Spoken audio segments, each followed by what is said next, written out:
qual avaliação vocês fazem do primeiro debate do segundo turno, realizado no dia 16, domingo, parece que foi século passado, né? Mas foi realizado nesse último domingo, dia 16 de outubro, debate este organizado por um consórcio entre Band, Cultura, UOL e Folha de São Paulo. Aproveito para agregar uma outra pergunta. Lula faz bem em não ir ao debate do SBT?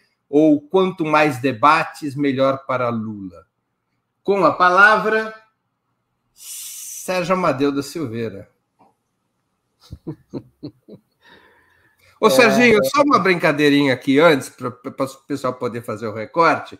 Quando a gente era garoto e você já não era mais coroinha, teve aquela história de solidariedade na Polônia. E aí a igreja lá na Itália quis convocar uma greve geral em solidariedade à solidariedade.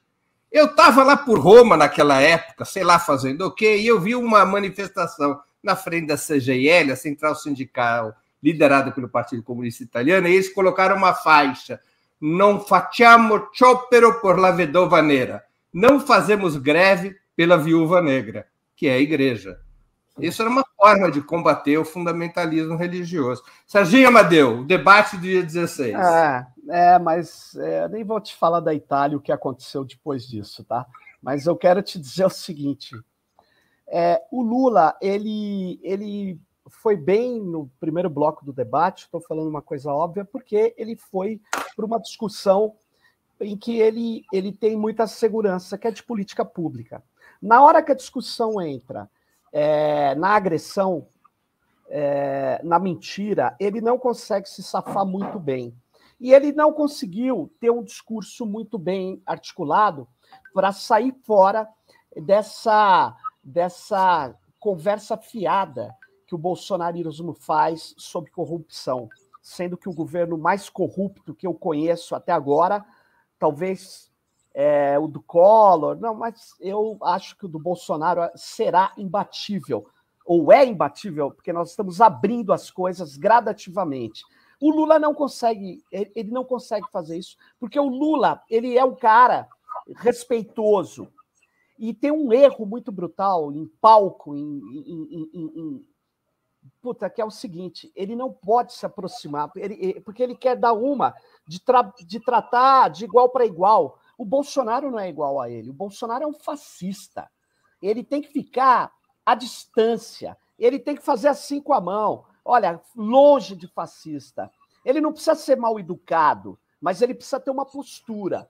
E eu acho o seguinte, continuando, ele no SBT é cheio de arapuca. Eu não sei se ele tem que ir mesmo, não. Ele deve ir no debate da Globo.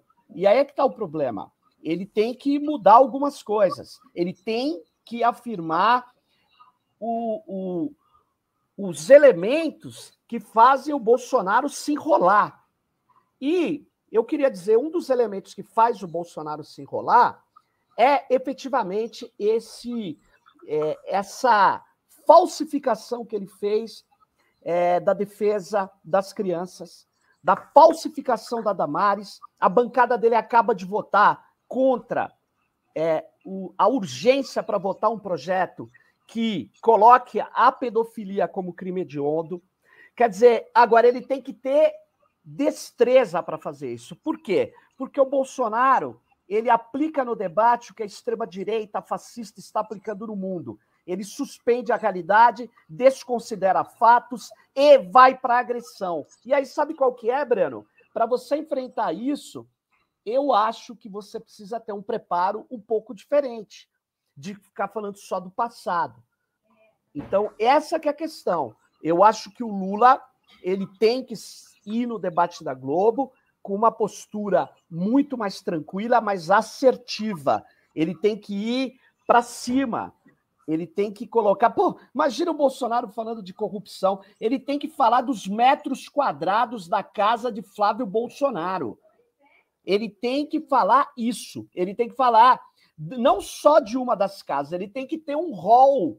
E, sinceramente, Breno, eu acho que é uma piada de mau gosto não lembrar as coisas que o Bolsonaro faz de, vamos dizer assim, lavagem de dinheiro, rachadinha. Ele não falou do Queiroz, ele não trouxe o Queiroz, ele trouxe o vizinho, tá certo. Mas não trouxe o Queiroz para sambar. Então, eu acho que a gente tem que ter uma certa alteração na postura do debate.